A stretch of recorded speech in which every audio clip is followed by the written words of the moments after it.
आप क्या समझते हैं? आप हेंकड़ी जमाते हैं, ये कर ले मेरा क्या कर लेगा। वो राम है, तेरे जैसे अरबों को बनाने वाला है।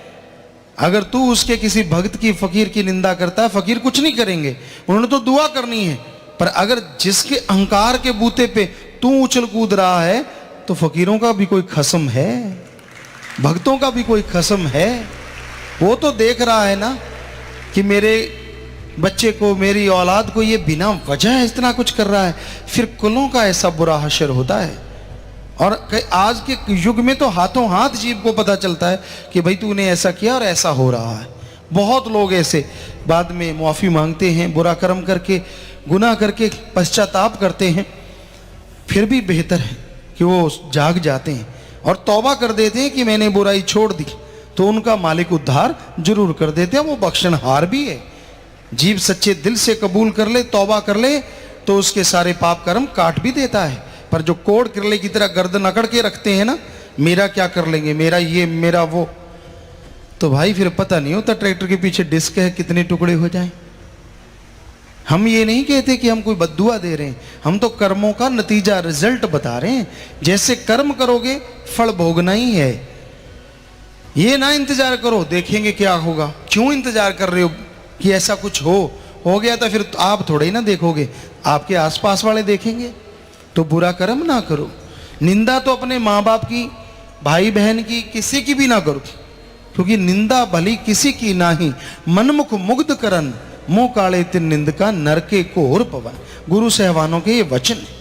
हिंदू धर्म में पवित्र रामायण में भी लिखा है कि जो निंदा करता है वो 100 गौ घात करने के से भी बढ़ के महापापी है। तो ये ऐसा पाप है जो 1 सेकंड में कर देता है और सारी उम्र आदमी भोगता रहता है। इसलिए भाई कभी किसी को बुरा ना कहो।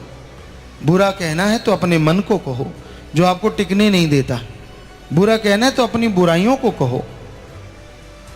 मालिक से मौत मांगना, मालिक से कोई बुरी चीज मांगना, ये भी आपका मन अहंकारी है। मालिक से जिंदगी मांगो, बेहतर जिंदगी मांग लो। मालिक मुझे ऐसी जिंदगी बख्श दे जिसमें बहार हो, मुझे ऐसी ताकत बख्श दे मन मेरे पांव के नीचे कुचला जाए। ये भी तो मांग सकते हो। ये क्यों मांगते हो कि मौत चाहिए? ये क्यों मांगते हो कि बुरा चीज चाहिए? क्यों, किस लिए? मालिक से मांगना, अच्छा मांगो, तड़फ के मांगो।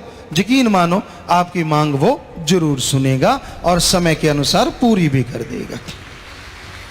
इसलिए कभी नेगेटिव नहीं होना चाहिए, पॉजिटिव।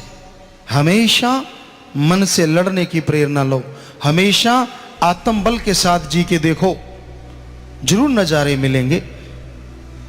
अब क्या पता था 2-4 दिन पहले कितनी गर्मी पड़ती थी, अब देखिए बहार बनी हुई है। अब अगर यही मांगते रहते मालिक ऐसी गर्मी से तो उठा ले, मालिक उनको उठा ले, तब बाद में बहार बनी हुई, तो क्यों ना बहार ही मांगी जाए कि मालिक बहार ही दे दे। उठाने को कौन सा तीर मार देगा, वहीं भी तो उल्टा लटका देना है और इतना बुरा हाल होना है कि कहने सुनने से परे। यहां तो कुछ भी नहीं, थोड़ा सा मन हावी होता है और तू चूंचरा करता है, वहां तो तेरी कोई चलेगी नहीं। यहां तो हेंकड़ी मारता है, वहां किसको दिखाएगा? तू सोचेगा मैं किसी को दिखाऊं, कोई देखने वाला नहीं होगा। इतना तड़फेगा, इतना व्याकुल होगा, अरबों खरबों गुना तसीहे होंगे जो कहने सुनने से परे। अच्छा है ऐसा सोचना। कभी आत्महत्या की सोचो ना, आत्मघाती महापापी, उसको कभी कोई खुशी नहीं मिलती। इसलिए मालिक से दुआ मांगो कि मालिक ऐसा कर्म मेरे रास्ते में ना आए तो मुझे रहमत कर, मैं उस पर अमल ना करूं, मेरा वो कर्म कट जाए। सुमरन करो, भक्ति करो, इबादत करो, ताकि उन कर्मों से बच सको। तो भाई संतों का काम तो समझाना है, वो तो जीवों को समझाते रहते हैं। सुन के जो अमल कमाते हैं, खुशियां हासिल वही कर पाते हैं। मालिक के राह पे चलना, मालिक की भक्ति इबादत करते जो कुर्बान हो जाते हैं, उनका तो कहना ही क्या। इस रास्ते पे चलना कोई आसान काम नहीं है। भाग्यशाली जीव होते हैं जिन रास्तों पे चल के मालिक से ओढ़ निभाते हैं। तो भाई अपने अहंकार को लगाम दो, कहीं ऐसा ना हो कि आप वैसे ही रहो और आपके वो प्यारे जिनसे आप बेइंतहा मोहब्बत करते हैं आपका साथ छोड़ दें, या कुछ ऐसा हो जिससे आपको वो तकलीफ हो, कोई ऐसा कर्म आप पे पड़े कि आप लाचार हो जाओ, अपंग हो जाओ, और वो हश्र हो जो कभी आपने कल्पना भी ना की हो, तो ऐसा कर्म मालिक लाए ना किसी पे, यही मालिक से दुआ है। लेकिन आप पाप कर्म ना करो, बुरे कर्म ना करो। सत्संग में अगर कोई चल के आता है तो दीनता धारण करो। यहाँ बहुत लोग आते हैं अहंकार में डूबे हुए, तरह तरह के ख्याल, जिनको नहीं पता उनका तो ये होता है, पर जिसको पता है, हाथ में दीपक कुएं पड़े, पता है कि ऐसा नहीं करना चाहिए, जानबूझ के करेगा तो भरेगा भाई, फिर रोका कैसे जा सकता है? रोकने का तो एक ही तरीका है, तौबा कर ले कि मालिक मैं आइंदा ऐसा कर्म नहीं करूंगा, बुरे कर्म नहीं करूंगा। सच्चे दिल से तौबा कर लेगा तो बच सकता है, वरना हशर ऐसा होता है कहने सुनने से परे।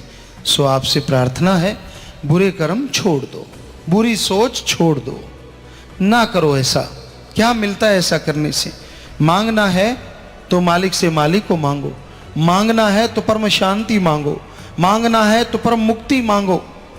जीते जी आवागम गम दुख दर्द चिंता रोगों से मुक्ति, और मरने के बाद आवागमन से मुक्ति। और मांगना है तो मालिक का नूरी स्वरूप मांगो, जो आपको हर तरह की लज्जत अरबों खरबों गुना बढ़ के देगा और परमानेंटली देगा, टेम्परेरी नहीं देगा। तो ऐसी चीज मांगो भाई।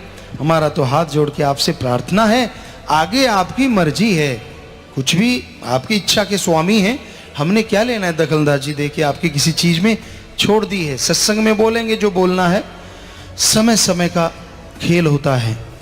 कोई समय ऐसा भी होता है संत पीर फकीर हर तरीके से अपने सेवक को समझाते हैं, जीव को समझाते हैं, और कोई टाइम ऐसा कलयुग आता है, घोर भयानक समय, जब जीव को अहंकार घेर लेता है, तो फकीर फिर उस बात तो समझाते हैं, लेकिन वो शरेआम सबको समझाते रहते हैं। जिसके पल्ले पड़ जाए, जो सुन के मान ले, बेड़ा पार, ना माने भाई कर्मों का बोझ अपने आप उठाता रहता है।